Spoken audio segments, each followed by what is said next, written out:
So thank you all so much for joining us for Poisoning the Well, How Forever Chemicals Contaminated America. Author Sharon Udasin will discuss her new book, Poisoning the Well, Learn How PFAS, a set of toxic chemicals most people have never heard of, poisoned the entire country. Based on original shoe leather reporting in 4 highly contaminated towns and damaging documents from the polluters' own files, Poisoning the Well traces an ugly history of corporate greed and devastation of human lives. So Sharon is an environmental reporter who has been delving into water contamination and conservation issues for 15 years. She was a Ted Scripps Fellow in environmental journalism at the University of Colorado Boulder and has reported for numerous outlets, most recently covering U.S. West climate control issues for The Hill from 2021 to 2025. And I want to give a shout out to her co-author, Rachel Frazin. Again, want to thank the Friends of the Library for sponsoring. So all nearly 200 of us who are watching live, we'll get there, and all those that will watch the recording, let's give a big virtual round of applause to Sharon for joining us here tonight. And Sharon, you can take it away. Thanks so much. Thank you so much for that really lovely introduction. I'll just dive right in then. When we head to the grocery store, treat ourselves to new clothes, or refill our water bottles, most of us aren't really aware of every single ingredient that we're about to encounter. Instead, we're putting our trust in companies and governments to keep us safe in sort of an unwritten pact between supplier and consumer. But tonight actually, we're going to take a look at some cases in which that trust has been broken, focusing on communities that have really weathered some of the most tragic effects of what has now become not just a national, but a global contamination crisis. Okay. So we'll start with a brief visit to Cortland in northern Alabama to encounter one of these places. There is Cortland. And this is the beautiful historic Cortland Town Square, which I had the pleasure of visiting in March 2023. When I was there, what I saw was a historic southern town surrounded by sprawling greenery, a place that's home to one of the South's first railroads, and an area with nearly 200 years of architecture, from Victorian homes to veranda-wrapped white picket fence cottages. But what I also saw there was a huge amount of death and devastation. Let's now hear from Brenda Hampton, an activist who took me on a ride through the streets of Cortland in March 2023. And in this photo, I'm sitting in the passenger seat. This is Brenda, and she was saying the following during approximately the same time as this photo was taken. The father and the mother, the father and the son had died there. The next house the mother died at. The next house coming down the street, husband and wife died. The next house was husband and wife. The next house was a female that died. Young girl died here in this house here. As I serviced this house, the husband died in there. He had renal failure. The wife is still alive in there. The lady that lived in there, she's dead. Now, the thing about Brenda is she's just a regular person who in 2015 was undergoing a routine checkup as part of her managerial transfer at McDonald's from Boston to Tennessee. Shockingly, though, she found out that she was in renal failure after receiving some test results, and her doctor said that she, quote, had been exposed to something toxic. And what she said to me was what I was working with. It was nothing toxic. It was hamburgers and French fries. But she was so startled that she decided to move back to her hometown where her family members were, and that was Cortland, Alabama.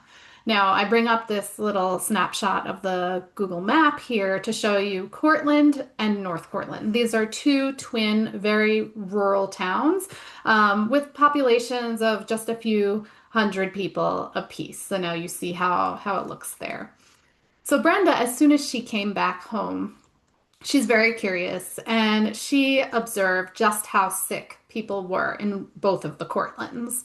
She found on her own 54 cases of cancer and 14 of kidney failure in just 2 streets. Now, Cortland residents eventually found out that their water was contaminated by contaminants known as PFAS. And all they had been doing was something you and I do every single day. They were trusting what comes out of their tap. Brenda, though, was on a mission, and she began self-funding efforts to distribute medical supplies and drive neighbors to various appointments. But she herself, as you may have noticed, has hardly been spared. In addition to the kidney failure that I mentioned before, she has suffered 2 heart attacks and a stroke. Now, what are these PFAS? Well, they are per and polyfluoroalkyl substances, an acronym for about 15,000 synthetic organofluorines. Now, they're in so many household items. Some examples are waterproof fabrics, nonstick pans, cosmetics, and certain firefighting foams. In fact, I bet every single person watching this video, including myself, has something with PFAS in it on their bodies right now. The water and stain-resistant qualities of these compounds have made them incredibly useful in things like medical devices, first responder gear, and in semiconductors.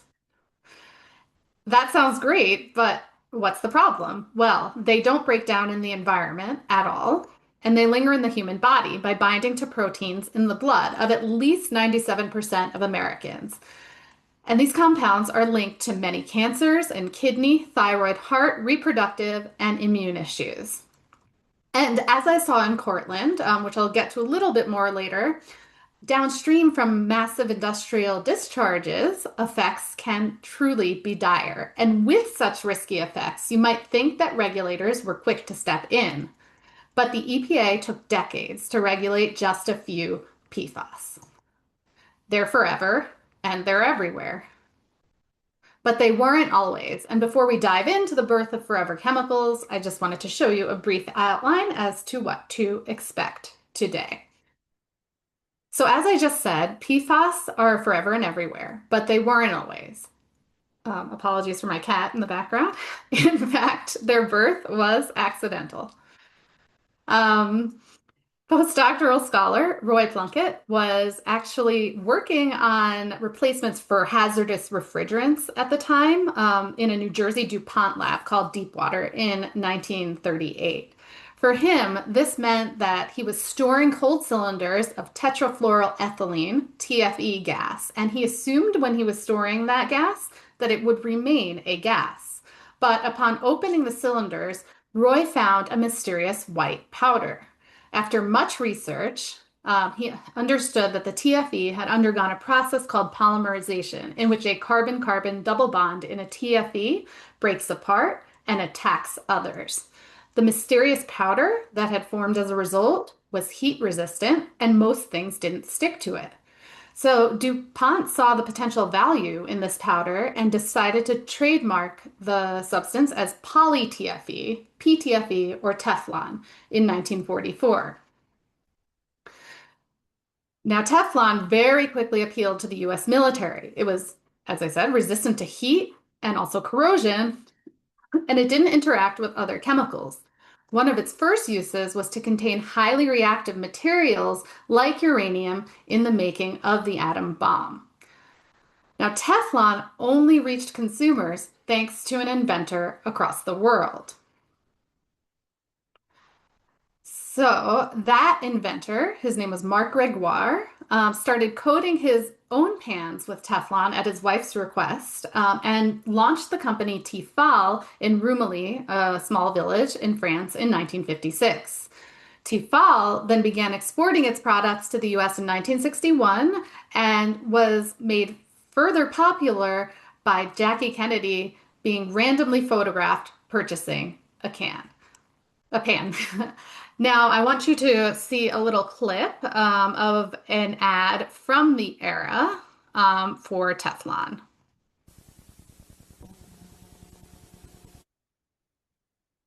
Ladies, no more scraping, no more grinding, no more pounding, no more scouring, no more problems, no more mess with new Slip Away. You just spray, bake, and slip away. Yes, here in this handy spray can is new Slip Away, the revolutionary new non-stick coating for pots, pans, ovens, and grills. And Slip Away contains the magic of DuPont Teflon. Just spray the surface of your cooking utensils, bake in the oven for 30 minutes, and your Slip Away non-stick surface will literally last for months.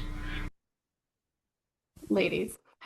Not everything, though, was truly as shiny as these pans might suggest. In fact, there was a lot of toxicological research already at that time happening beneath the scenes. I'll give you some examples. We've combed through many, but here are some.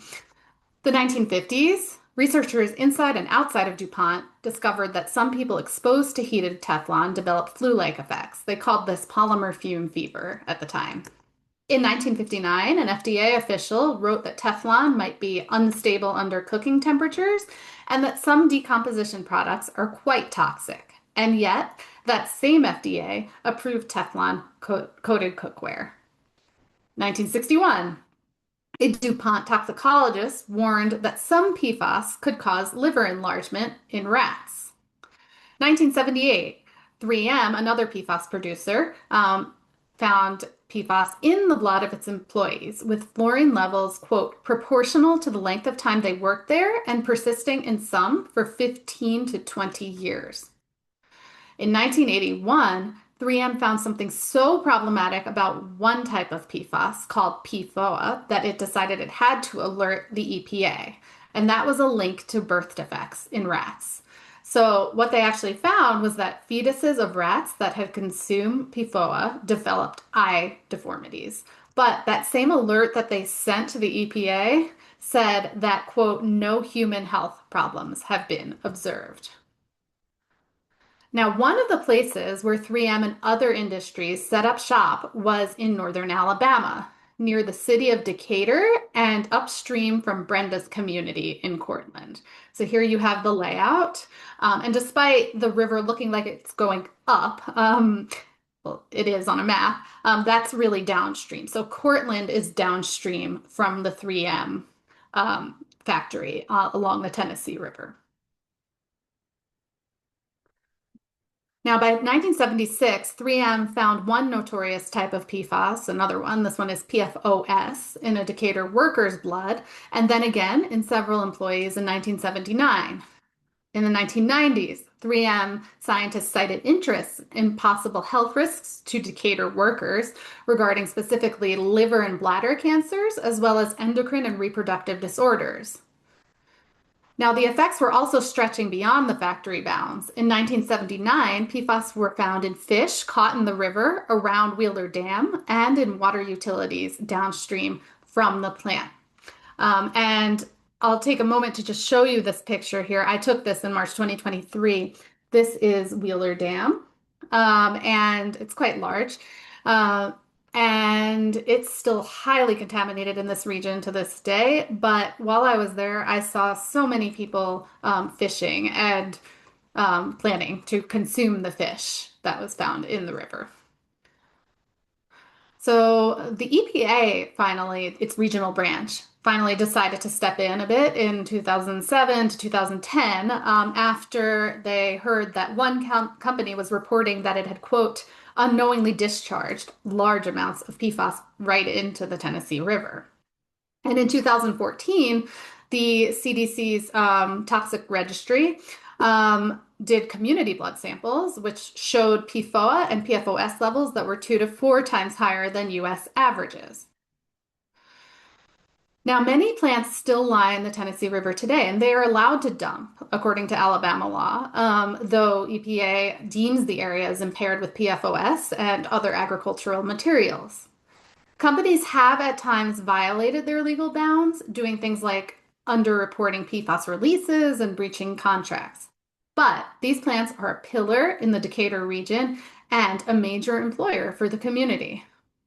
And a former city council member, Paige Beebe, she really put it very understandably here. Look at Decatur's history, she says. Anything and everything we have. If it's to the hospital benefit or anybody, you look on the program, who is the platinum giver? 3M. And then I wanted to add another quote also from Brenda Hampton, who we met at the beginning, and just about the regulatory chaos that really affects this area. She says, they are still taking advantage of Alabama. Nobody goes by any rules. Nobody questions anything. Except, of course, Brenda herself. Brenda actually recruited a small cohort of fellow activists as well as scientists to her side. They've pushed through lawsuits, they've tested water, and they've exposed injustices in the media. But in doing so, Brenda has made herself an enemy of locals who rely on industry. She said she was shot at, had 2 cars destroyed, and found that someone broke into her truck and left a cut-up Chucky doll. But her efforts helped secure a settlement between 3M and her local water utility. In 2019, 3M settled for $35 million, doling out small checks to affected residents, but perhaps more importantly, enabling the local utility to build a reverse osmosis treatment plant. So this now means, because of this plant, Brenda and her neighbors now have PFAS-free water flowing through their taps. And this was just the first of multiple settlements between 3M and various Decatur area entities, which you can read about in great detail in the book. Now, the experiences of this region really showed us the lasting impacts of PFAS producers, of industry on adjacent communities. But industry is not alone. The military has really been part of this journey since day one. So now let's now go to Colorado to see an example. And we're going to Colorado Springs, which is about 2 hours south of where I am right now in Boulder. So welcome to El Paso County, not Texas, but Colorado. Colorado Springs and its surrounding suburbs are not only surrounded by natural wonders like Garden of the Gods. You see Garden of the Gods here, these beautiful red rock formations. These areas are also home to several military installations. The 3 big ones, although there are a few others, are Peterson Space Force Base, the U.S. Air Force Academy, and U.S. Army's Fort Carson. About 45,000 military personnel, 15,000 federal workers, and 90,000 veterans reside in this region. And so you see a lay of the land in case you're not familiar. This is the contamination area. Strathmore is actually a part of Colorado Springs that used to not be on the Colorado Springs water supply, because the Colorado Springs water supply has for many, many decades been fine. Security and Widefield are suburbs of Colorado Springs. And then you see Peterson Space Force Base, and there's Fort Carson. The U.S. Air Force Academy is a bit north of here. So although, as we learned before, PFAS had early roots in World War II in the making of the atom bomb, its military usage actually took off in the 1960s. That was when the Navy was working with 3M to develop AFFF, a foam that suppressed jet fuel fires. So suppressed really catastrophic fires. By 1979, AFFF was present at more than 90 U.S. civilian airports, and hundreds of military sites were using the foam in emergencies and in training drills. But just like those toxicological reports that we saw with industry, military reports show that the Department of Defense was looking into the possible toxicity of AFFF for decades. I'll give you some examples, but there are many more. In 1971, one military report described a threat to fish called AFFF a serious pollutant that didn't break down. 1985, a report conducted at Peterson labeled AFFF as hazardous.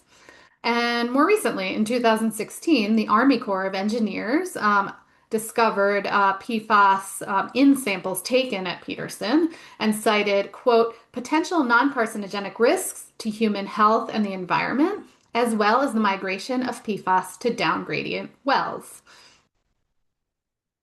Now, interestingly, and if you remember the map before, Fort Carson and Peterson are quite close to each other.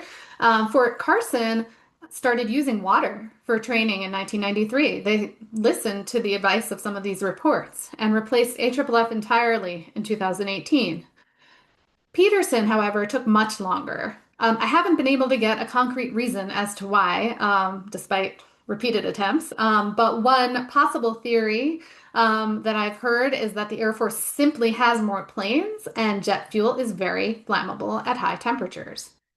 The FAA also had required its firefighters to test and train with AFFF, and in many cases, if it wasn't properly contained, that was able to flow freely into the environment until 2019. Now, the Department of Defense instituted a military-wide ban eventually on AFFF in training, and then went on to pledge to cease its use entirely by 2024. Now, that has largely occurred, but I'm going to get to something later when we talk about what is going on with the federal administration that is relevant to this. In 2021, the Air Force Civil Engineering Unit actually launched something really cool that I got to see on base, which is a PFAS removal pilot programs at Peterson.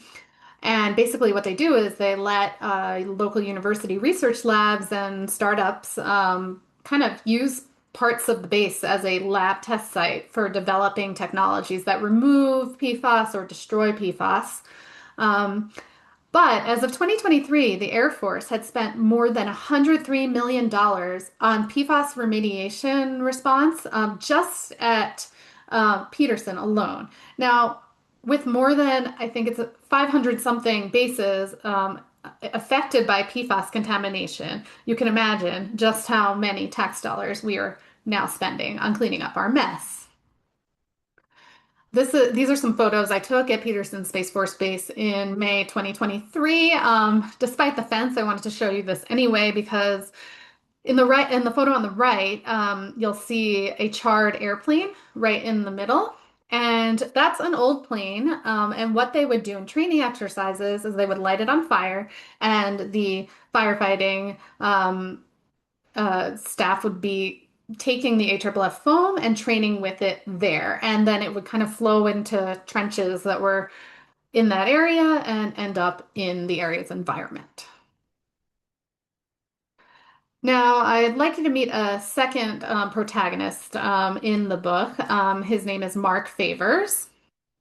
Mark grew up next to these bases during the Cold War era, part of a tightly knit Black family in largely white Colorado Springs. And as he tells it, Cold War era patriotism really molded the city into a libertarian type of stronghold in which small government ideology reigned and politics, he says, were highly, highly, highly discouraged. But military service, on the other hand, was really the bread and butter of this community. And that includes for Mark. So today he's an ICU nurse in New York City, but he himself is a veteran, as are many of his relatives. So Mark actually only randomly learned about PFAS in 2018 while he was watching TV with his mom during a visit back home in Colorado Springs. So since 1991, he had been seeking answers for the untimely death of his grandmother, Arletha Bragg. And Mark ultimately found out that PFAS near Arletha's house in Widefield, remember one of those suburbs of Colorado Springs, was far above EPA advisory levels.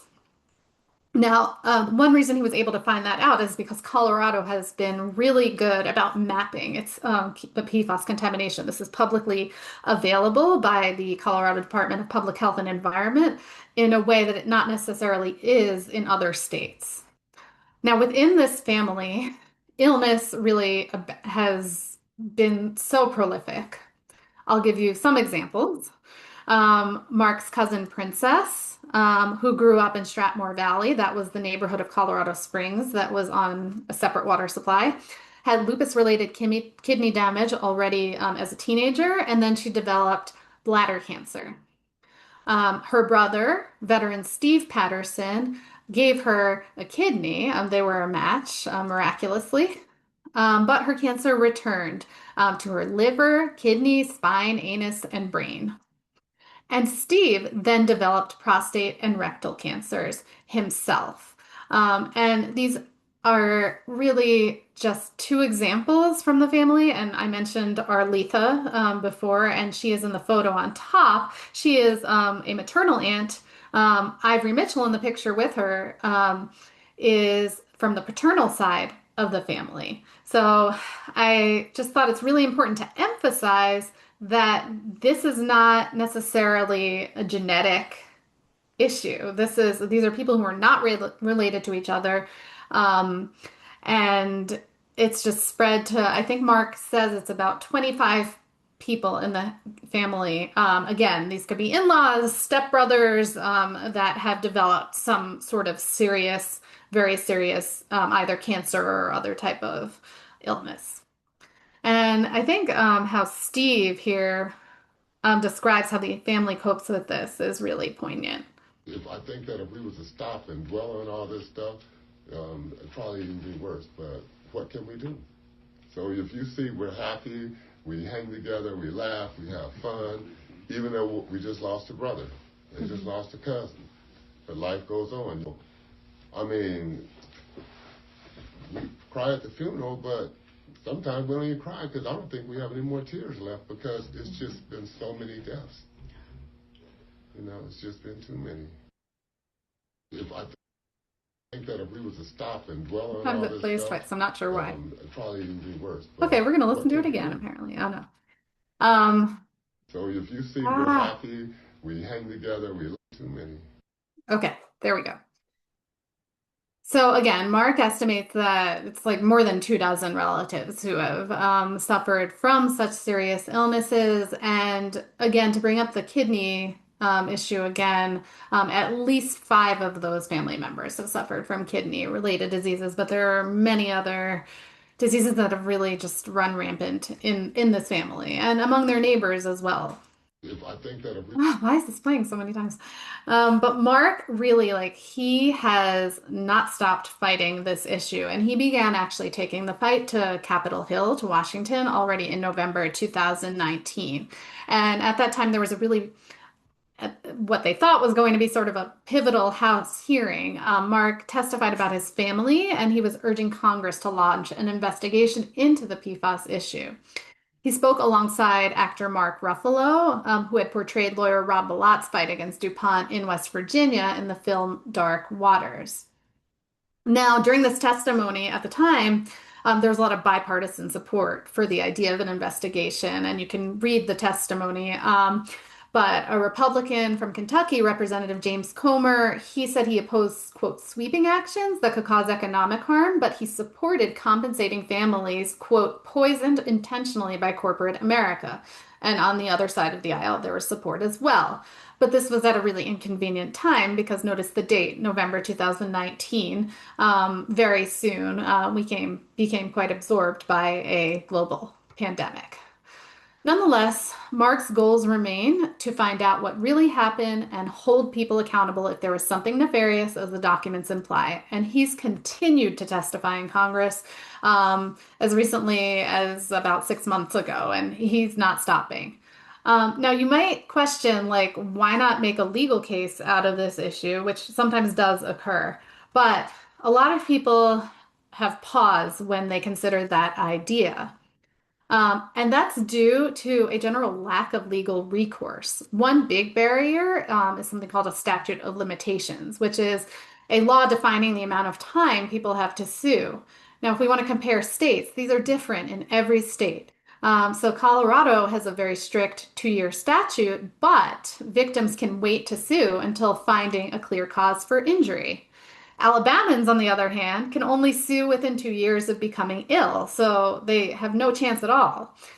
Some of Mark's relatives, however, have joined a massive multi-district litigation, which has grouped thousands of claims versus AFFF producers before a federal judge in South Carolina. But notice that that's AFFF producers, because suing the military is nearly impossible due to the federal government's discretionary function immunity shield. And that holds up, except in very extreme scenarios. Nonetheless, for Mark, there isn't a sum of money that could make up for his family's losses. And how he puts it is, there's not enough money in the U.S. Treasury for my grandmother.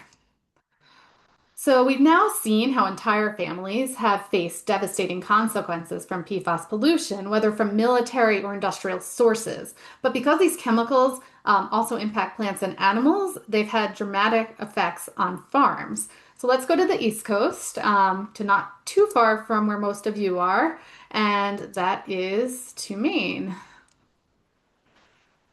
So South and Central Maine are a focus in the book, these areas in general, but right now we are going to just look at South Maine very quickly, and we will be in the small town of Arundel.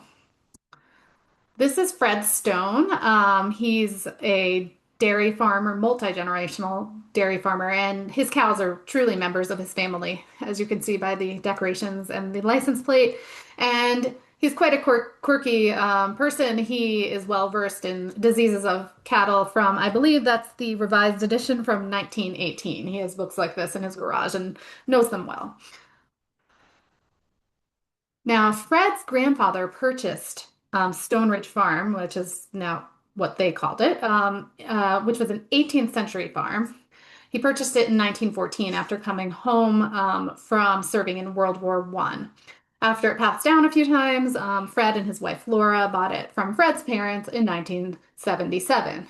Now for Fred, there's a date of doom in his life, and that's November 3rd, 2016, when he got a letter from his water district saying that there was PFAS in his well's aquifer, and that PFAS, he had never heard the term before, but was double the EPA's advisories.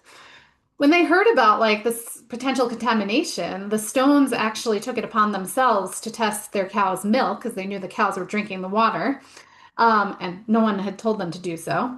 And they came back with sky-high PFAS levels. Stone Ridge was immediately suspended from shipping milk, and the Stones decided to install a $23,000 filtration system in May 2017. For a while, things were getting better. Once the cows' levels cleared up, they were able to start selling milk again. But very quickly, they suddenly noticed that there was PFAS again because they were testing it regularly. And lo and behold, what had happened was Fred had changed the type of feed that they were purchasing, and the new feed was grown on another local farm that was contaminated by PFAS. So he really just threw up his hands at this point and really couldn't do it anymore. But he recalled how before state officials became familiar with PFAS and what it was, an environmental inspector came by his farm and suggested that he exterminated his herd as if they had an infectious disease. And here is what Fred had to say about that. And I said, fine, Tanya, I think it's a hell of an idea. I said, we'll go down to the compost site because we have a thing for, exterminating animals. And I said, and again, these cow families go way back to, 40, 50 years, and generations and generations in the lineage and what have you. So I said, I'll tell you what, Tanya, I said, I'll do that. We'll take them all down there. I'll put on my show whites, and I'll stand in front, and I'll take the first bullet, and then you can slaughter the rest of them. A week later, I get a letter from the state of Maine about suicide prevention. He's not kidding. And I said, fine, Tanya. Okay. So by June 2017, Maine's Department of Environmental Protection figured out that the contamination had come from the 1983 to 2004 spread of something called sludge. So what is sludge? Sludge, the semi-solids that's left over after sewage treatment. Much of Maine sludge comes from treatment lagoons on site at paper mills, some of which have used PFAS in their pulping processes. So the water treatment removes solids, but it doesn't remove PFAS. Some of the PFAS sticks in the solids and some of it sticks in the water. It does not remove it at all. Now, who conducted the spreading of this sludge? Well, it was none other than Fred Stone himself. At Maine's bidding, he had slathered his fields and the fields of others with what he thought was nutritious fertilizer. Basically, utilities had been peddling sludge to farmers as a win-win. The utilities didn't need to pay for landfilling, and farmers got free fertilizer. And this was all occurring backed by the state of Maine because the state was struggling with a dump space shortage, due primarily to a 1989 ban on new private landfilling sites. So during yet another environmental inspection, Fred was equipped with choice words and decades-old documents that he just has stored right in his garage. So this is a 1980s permit from the state of Maine, from the Department of Environmental Protection, allowing him, permitting him to spread the sludge, and in doing so guaranteeing that it will not pollute any water of the state. Well, let's hear what Fred had to say about that. And because I am a complete a-hole, I walked over into my filing cabinet and pulled out a permit from '86, and it is on the Department of Environmental Protection's masthead. It states that this material will not contaminate any waters of the state of Maine. This material will not present a health hazard. There's a whole laundry list that goes through. And on the back side, it is signed by the commissioner at the time of the DEP.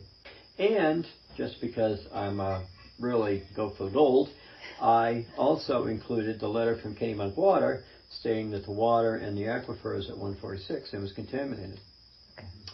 And game, set, and match. I'm positive that the poor girl from DEP did not know that those documents existed. There's the other letter that he mentioned that was about his contamination. And when asked about the sludge spread, the DEP spokesperson really just said that the 1983 license was issued decades before DEP had standards in place for PFAS. Now, Fred Stone really became an accidental activist. In fact, he'll still tell you he's not an activist at all. He emphasizes that he's not an organic farmer, he's a traditional farmer, and he describes himself as a staunch anti-Trump Republican, but he decided to join hands with a local Democrat, Henry Ingwerson, to advance numerous PFAS bills through the legislature in the state of Maine. We don't have to go through all of them, but some of them include national firsts, like banning products with intentionally added PFAS, and a near full ban should be in place by 2030. Another first, and Maine remains one of the only states to do this, is a ban on PFAS-laden sludge application to farms. So Maine legislation has really been quite progressive at this point. And there was also the establishment of a $60 million PFAS fund for buybacks of polluted farmland. Now, even though Fred helped create this PFAS fund, he said he's not too keen on it due to his farm's history, like it's generations in his family. And yet, the Stones had to file for Chapter 12 bankruptcy on their house. They needed food stamps and subsidized health care. And what he says is there's not a whole lot of lead in our pencils. Now, since the book, this part is not in the book, there has been a ray of hope. The Stones are partnering with a solar energy company now to put panels on their lands. So we've looked at how local communities and states have both created and coped with the threats posed by PFAS. Before concluding, I just want to take a quick broad look at the federal government and then go locally for you guys in the next 7 minutes and end with some potential solutions. So I'm going to just go back to the Obama era, even though we went a little farther in the book. During that era, PFAS was not a priority at all, but some research did occur. The EPA did update a toxics law. Chemicals needed to be proven innocent to enter the market rather than guilty to be removed. In that same era, the EPA identified a new type of PFAS, Gen X, in North Carolina's Cape Fear River, and residents were becoming sick. And in that same community, blood samples were actually showing 3 new types of PFAS. My point being is that even when there has been regulations and limitations on one PFAS, new ones keep popping up and keep getting linked to people getting sick. And another whack-a-mole situation that was occurring during this era was within the corporations themselves. DuPont was spinning off its PFAS business to various new entities. And I will emphasize that in the book, we have reactions from all of the companies, but I wanted to just put DuPont's response to this particular thing here. So the spokesperson said in 2019, DuPont de Nemours was established as a new multi-industrial specialty products company. DuPont de Nemours has never manufactured or sold PFOA, PFOS, Gen X, or firefighting foam. Now we get to Trump 1.0, which was generally kind of a waiting for Godot period of just not really moving. A staffer described how he created a PFOA and PFOS rule, but it was just like waiting for Godot because it just sat there. There were new PFAS approved and loopholes allowing loose review for chemicals made in small amounts. And another loophole was created to weaken toxic release reporting, which the Biden EPA eventually closed that loophole. Now, a pivotal moment arrived in April 2024 for PFAS. This was when the EPA finally set the country's first federal drinking water standards for PFAS for 6 types of PFAS. 6 out of 15,000. And these 4 part per trillion numbers are just, you'll hear them repeatedly. A part per trillion, if you would just want to think of it as a couple of drops of water in 20 Olympic-size pools. So these are really tiny amounts. Public systems would need to monitor for these and fix all issues by 2029. And the EPA also designated PFOA and PFOS as hazardous under the Superfund cleanup law, making it easier to force polluters to clean up or pay for contamination. But unlike PFAS, not everything is forever. And now we get to the Trump 2.0 era. May 2025, the EPA announced that it would be rescinding and reconsidering limits on 4 of the 6 PFAS in spring 2026, so soon, I guess.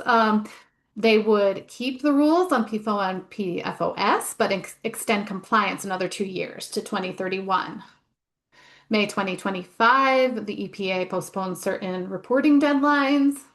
However, a bright spot, in September 2025, the EPA announced that it was going to maintain the Biden administration's hazardous material designations for PFOS and PFOA.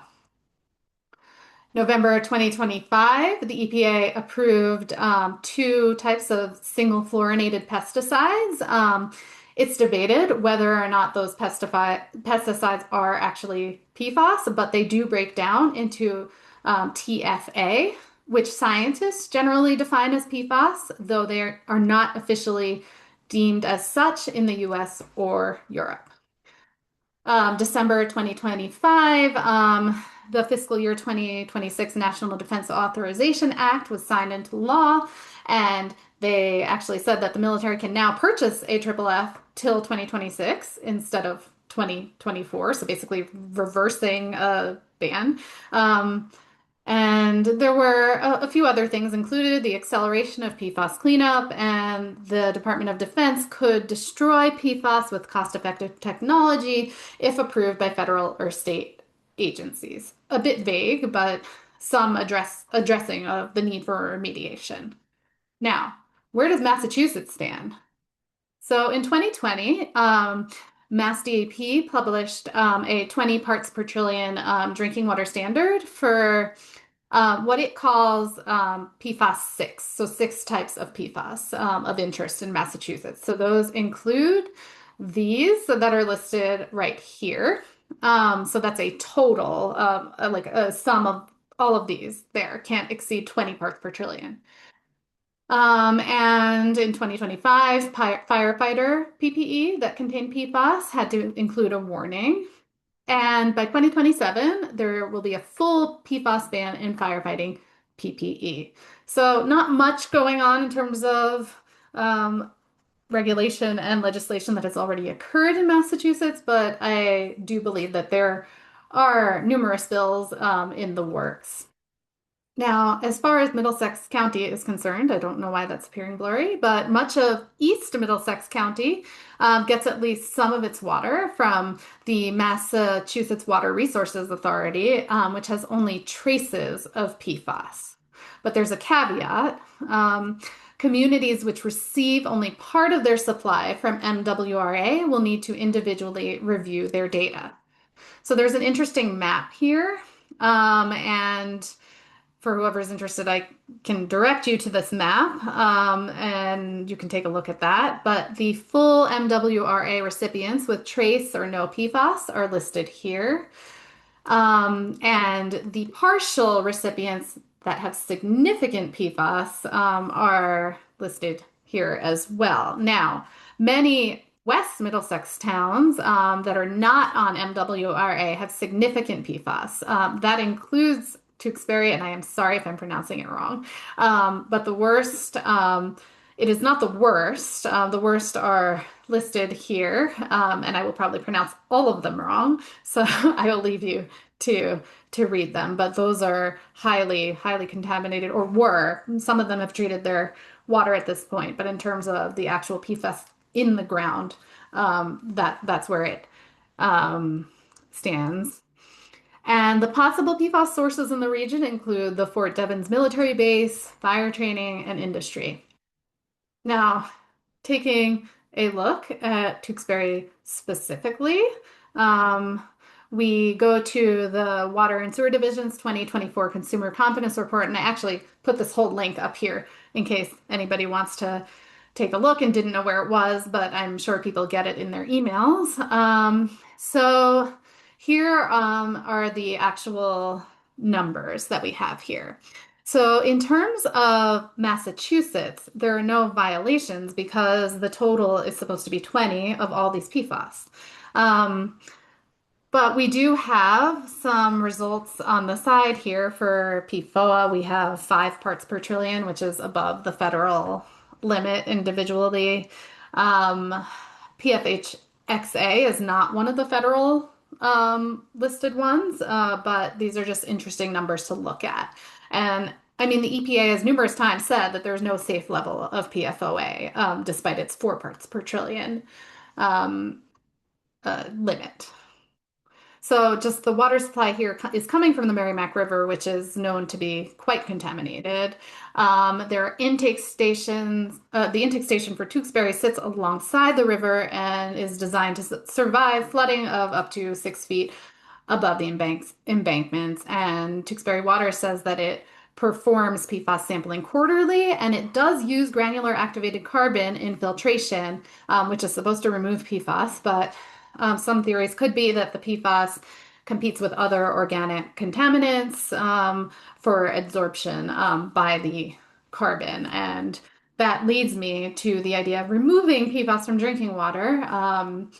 And that is one of the 3 main technologies that removes PFAS, granular activated carbon, in which a sponge-like carbon-based material traps the PFAS. As water rushes through, PFAS are attracted to the sponge and fill its vacant pores. So that's what's going on in Tewksbury. I guess not perfectly, but it's much better than not having any treatment. Another type is reverse osmosis. We talked about that with Brenda in Alabama. This takes a lot more water. It's just a different type of treatment with a membrane that blocks contaminants from passing through. And then a third cool one is one that is used in Colorado. It's much more expensive, but it saves a lot of water. And I just included a picture from when I was able to tour that facility. And while these technologies all remove PFAS, one important thing is that they don't destroy them. Instead, the chemicals really just become someone else's forever problem. Now, I say unless there's a magical solution. Well, not exactly, but scientists in labs around the world are innovating techniques for degrading PFAS, and some of their methods are market ready, at least at pilot level. And essentially, these scientists are breaking the unbreakable. And 3 terms you'll hear, 3 main ways are electrochemical oxidation, low temperature plasma treatment, and sonolysis. I won't get into what all 3 of those are right now, but they are hugely interesting, and we delve into them in the book. One example of a company that is already operating on the market, but again in pilot stages, there's a PFAS annihilator reactor developed by Revive at the Battelle Memorial Institute. It's a nonprofit company. And in that case, a reaction occurs in supercritical water, which is neither liquid nor gas, but has the properties of both under high temperature and pressure. Gases that don't dissolve in water now can, creating a super solvent fluid that is expandable and compressible, and in which reactions occur with fewer limits. Oxidants are able to then catalyze the formidable carbon-fluorine bond. The carbon-fluorine bond is what makes PFAS so strong. And what's left here is PFAS-free water, carbon dioxide, and inert salts. And if filtered PFAS arrives in concentrate, that reactor is able to treat the equivalent of 500,000 gallons of raw sewage daily. And they have several annihilators up and running. Many other startups have started doing so as well. But just to talk about that carbon-fluorine bond and really end on just addressing that, I really appreciated this one quote from the CEO of Revive Environmental and how he described it. He said, "This is like The Rock and John Cena holding hands, and you're trying to break that." So that is Poisoning the Well. Thank you for listening. That's my email and my co-author's email, and I will now pass it on to Deirdre to speak for a few minutes. Great. Thank you very much, Sharon, for bringing that really important information out into the public. And letting us know how significant the problem is. My name is Deirdre Cummings. I'm the legislative director for MassPIRG. I'm part of a broad coalition of public health, consumer, municipal, environmental, and community organizations, along with academics, scientists, and firefighters working here in Massachusetts to protect our drinking water, our environment, and our health from the impacts of PFAS. And as Sharon pointed out, we have a PFAS problem. And here in Massachusetts, we have a PFAS problem. We have, our drinking water is contaminated. Much of our land is now, we're finding out, is contaminated. And we need to do something about it. The good news is that there are some solutions out there. We need to do a whole lot of things. One is to stop PFAS at its source. So let's stop using PFAS everywhere we can. Let's not use it in the manufacturing process. Let's get it out of the products where we can get it out of the products. That gets to the very beginning of the problem. We need to identify and clean up where we do have PFAS contamination to protect the public.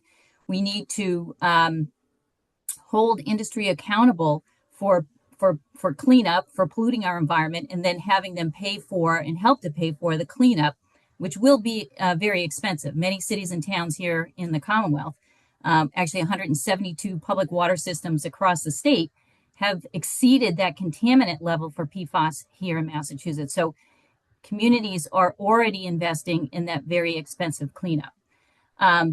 So we have a problem here in Massachusetts. There are solutions pending. There's a bill in the legislature sponsored by Representative Hogan from Stowe and Senator Sear from Provincetown. And that bill does a lot of what I just said. It really begins to tackle PFAS at its source and then works very hard to provide and to start cleaning up our PFAS contamination. So we have solutions pending in the legislature, and we're hoping to get that bill over the finish line this year. Third, we need your help, right? So everybody who is from the state in Massachusetts can help. They can reach out to their elected officials, urge them to pass the PFAS bill. I will include some information when Robert sends information out following this call so that you'll know who to contact. You can find out more information on our website at masspirg.org and many of the other organizations involved. And then you can let your neighbors know of the problem and urge them to take action. Thanks. So folks, let's give Sharon a big virtual round of applause for a great presentation. and we will get to some questions. I do want to give a shout out to Deirdre. I also want to thank Lori Nagring, who's not with us tonight. I think she is sleeping in a foreign country right now, but I want to thank her for putting me in touch with Sharon. So thank you to Deirdre, and thank you to Lori, and all of the other organizations of which you both belong to that have helped promote the program. All right, Sharon, so we have a whopping 15 questions here. We will do our best. And first of all, Sharon, you did pronounce Tewksbury correct. And you need to watch the rerun of Jimmy Fallon last night, where he had Matt Damon, Ben Affleck, and himself pronounce all the 351 cities and towns in Massachusetts. Oh my gosh. I'm afraid to even try. That's all right. And also, we love cats. You get bonus points if your cat shows up on the screen. Yeah. All right. So I'm not even sure where to begin. Let me see here. Okay. Omessa asks, and I apologize for any mispronunciation, what's the link between PFAS contamination and climate change, if any? Do impacts like flooding, wildfires, drought, etc., play a role in PFAS transport?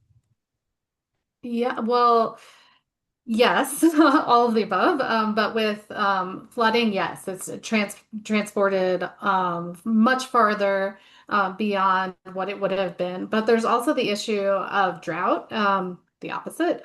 So with drought, like the PFAS ends up more highly concentrated because there's just less water in areas to dilute it and less flow. Because yes, while flow actually transports it, it also, moves things along, just like it would move along E. coli or other contaminants.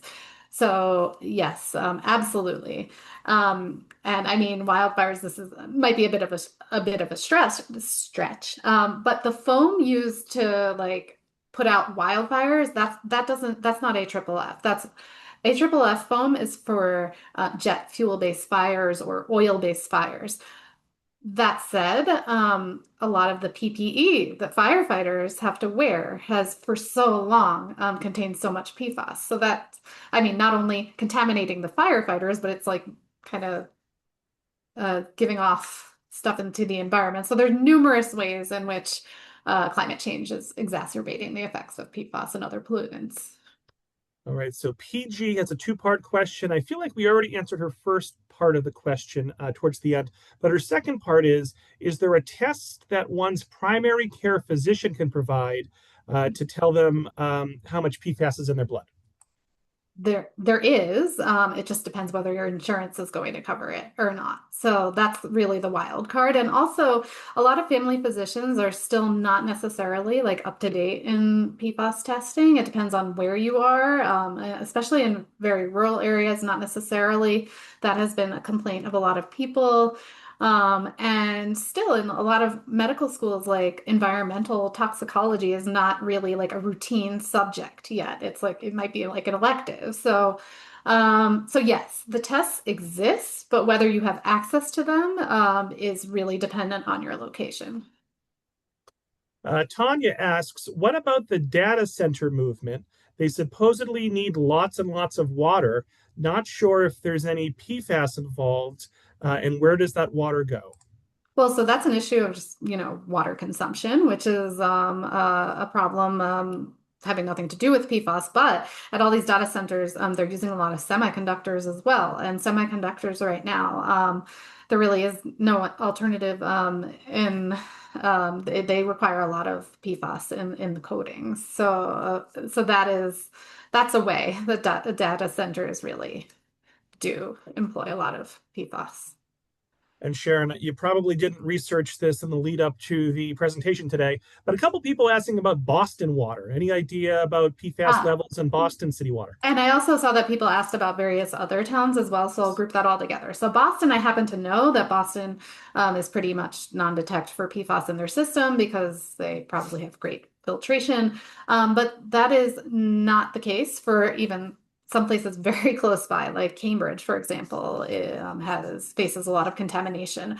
But a good tool if you want to look up the contamination in your local area, well, first of all, you do have access to your water quality reports. You get that in your email once a year. You might just be deleting that without looking at it, but it's there, and it's also online.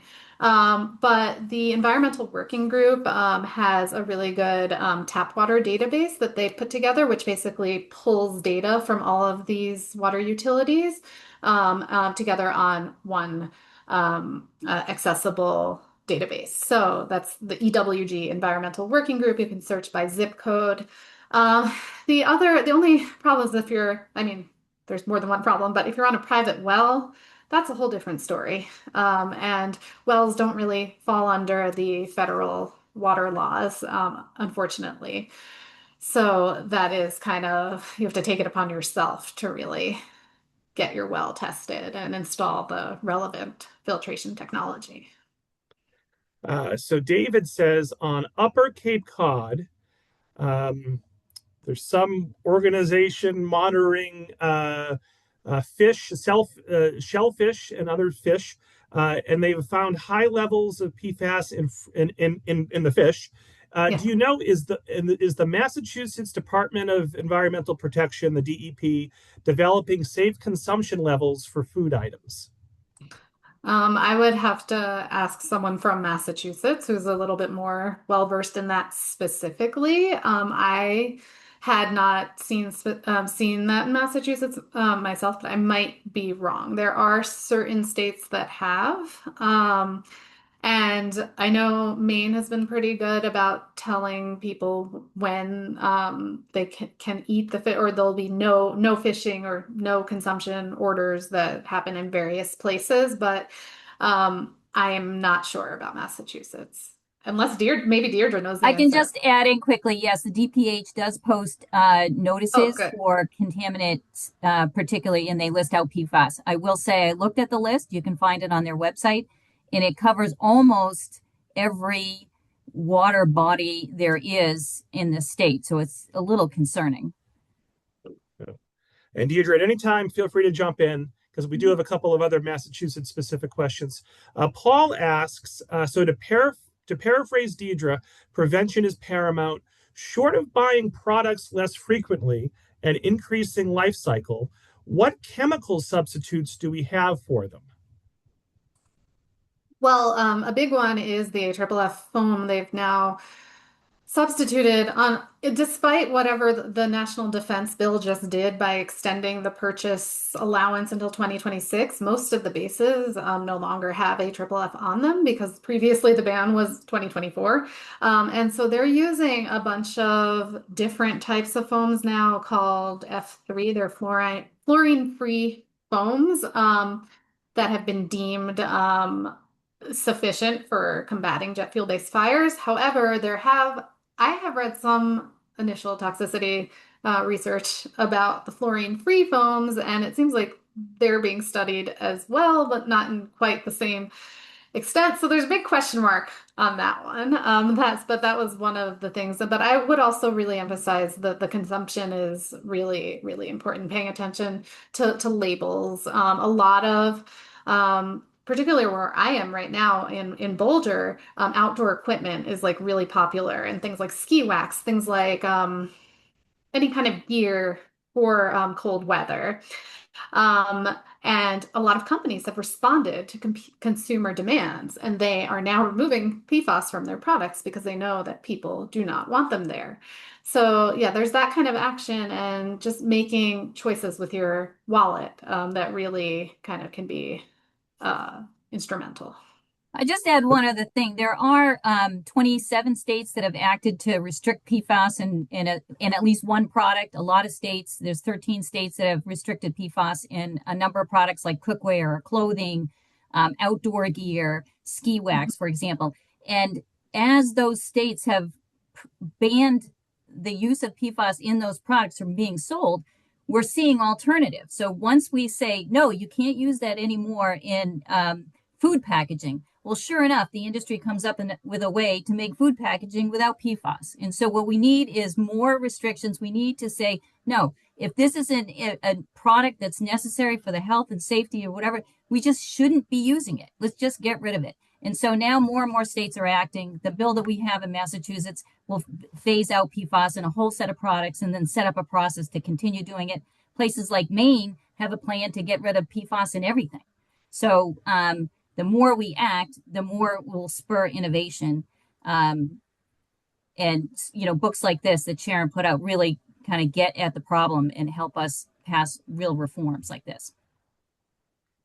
So Maria asks, is there an air standard for PFAS contamination? Some manufacturers use PFAS in their manufacturing process, and PFAS may be sent up exhaust stacks. That could end up being inhaled or absorbed through the skin. Is there any research on this, and is there a standard? There's no standard. Research is beginning, though.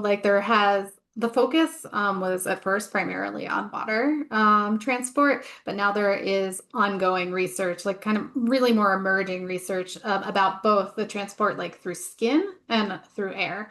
So you can't really answer that question yet because scientists are like actively looking at it. But yes, the research is in progress.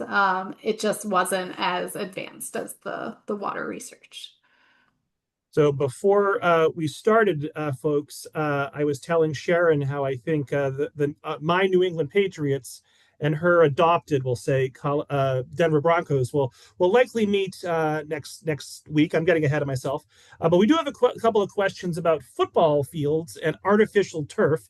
Christina asks, is PFAS in artificial turfs?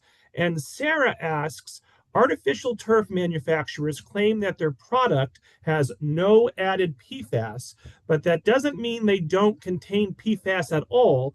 Do you know if the rainwater runoff has been studied to see how much PFAS it contains? I mean, it depends on the field and the rainwater and stuff. But turf is largely known to contain PFAS, unless like there are brands who produce them that without PFAS, but like most of them do contain PFAS, and even ones that don't have intentionally added, like if you're using recycled plastic, for example, like that's a concern I always have with like post-consumer, what's the phrase? Post-consumer recycled plastic. When you're reusing plastic, you don't know what's actually in there, because there could be so many different combinations of various types of chemicals. But yes, turf, I would, if you're redoing your yard or something, like I would really tend to avoid putting turf there. If you're playing football on a football field, I mean, I don't know how direct your like if your high school kid is playing football on a turf football field, I wouldn't necessarily say don't play football, but still, I wouldn't actively put turf in a new place. So this is the part of the program where I start to combine questions. I kind of cheat a little bit as we are starting to run up against the clock here. So we have folks, an anonymous attendee says, what can be done in a home? A whole house reverse osmosis system is expensive. Is a small, just drinking, cooking type filter enough? And we have someone else ask, so this is Helene who asks, do any home water filtration products remove PFAS like Zero Water? So your average, I don't want to name names, brands, but like things like Brita Pure, like those, they're not designed to remove PFAS. What I've heard is that they may actually remove some because they still are carbon based, but they're not designed for it. And so I wouldn't rely on those. There are reverse osmosis systems just for under your kitchen sink as well, if you're not feeling like you want to purchase an entire whole house filter. So I think that runs in like a few hundreds of dollars. And that will do the job in terms of the kitchen. Like if you just don't care about brushing your teeth with a little bit of contaminated water. But there's also granular activated carbon systems for under the sink, and those are a bit cheaper than reverse osmosis, if not quite as effective. Yeah, those are some of the solutions. I mean, obviously bottled water has its disadvantages for many other reasons. But yeah, there are steps you can take in your house. And I should have mentioned Joseph's question as well, who wants to know, is there a reliable, trusted web source that would share the effectiveness of the various different home filtering solutions? Consumer Reports recently published a good article about home water testing systems and how they protect from PFAS. Oh, that's good to know. And also, like, I'll add on to that, it's kind of tangential, but like EWG has a couple other databases. I keep mentioning them, but in terms of, this is not water treatment, but cosmetics, which often contain PFAS. They have a good database called the Skin Deep database. So if you want to search whether your mascara or your whatever other makeup lotion has PFAS or other chemicals in it, that's a good tool as well. All right, we're going to start to wind things down. I think the last question is going to go to Anthony, and this may not be applicable to most people, but it's an interesting question. If you have a private well and find out it's been contaminated, would you, the homeowner, typically be fully responsible to pay for the cleanup? And or are there any type of government assistance programs in place? So that depends on what state you're in. And so Deirdre might know about Massachusetts specifically, but usually it is on the homeowner to do it in most states. There are a few. New Jersey has actually some decent laws for private well owners. But yeah, see, I'm from New Jersey. You mentioned the Broncos, but I grew up with the Giants. But yeah, so maybe I'll direct that to Deirdre about specifically in Massachusetts. Yeah, I actually don't know the answer to that, but I will put a resource into the information that I send you, Robert, that you send out so people can find out more about that. All right, so we have hit the 75-minute mark. We have gone through roughly 17 or 18 questions, so I'm going to call it a night. Sharon, any last words for the audience before we start to wrap things up? And I'm going to circle to you, Deirdre, next. But Sharon, any last words? Yeah, I just really appreciate for anybody who showed up tonight. There's so many people, and I'm sorry I didn't get to answer all of your questions, but I'm happy to take anything by email, and I will get to it as soon as I can. Yeah, and just a note that I did put Sharon's email address and website in the chat about 10, 15 minutes ago, so it should be there for anyone who wants it. I'll include that in the follow-up email as well. Deirdre, did you have any last words for the audience? Yeah, I want to say first, Sharon, thank you so much for the work that you've put into this and bringing this out to the public. I've been working on issues around toxics and particularly PFAS for some time, and it can get very overwhelming. There's so many PFAS and it's everywhere, and what can you do about it? I think the important thing to remember here is we can take steps. We want to get to the source of the problem, and we can do that. The more people that get involved and the more people that know about the problem. So I will send some information. If people want to get more involved, they can click on any of the links that I send. And thank you very much for hosting this, Robert, tonight. Thank you. So, folks, let's give Sharon one big last virtual round of applause for a great presentation. Look for an email from me tomorrow afternoon with a link to this recording. I will include Deirdre's resources, and I will include information about some other upcoming virtual programs that might be of interest. And as a reminder, please take the feedback survey that should pop up when you exit the Zoom. So thank you all so much, and I hope everyone enjoys the rest of their night. Thanks again, Deirdre. Thanks again, Sharon.